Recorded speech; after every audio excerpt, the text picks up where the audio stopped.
बापरे किती आहेत हे सगळ्याने. सुपर आहेत मासे, मजा आली बघून.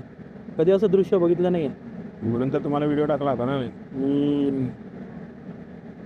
वा वा वा वा.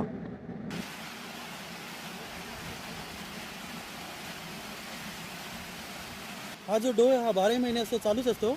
आता हजारोंच्या तादादमध्ये इथे मासे, खडशी मासे, रेडफिन मासे जे आपण आपल्या इकडे डिंबे डॅममध्ये पकडतो, पण इकडे खूपच भले मोठे आहेत आणि एकदम मांसाळलेले आहेत हे. बापरे, एक एक साईज आहे ही बघ, केवढी साईज आहे ही. बापरे बापरे.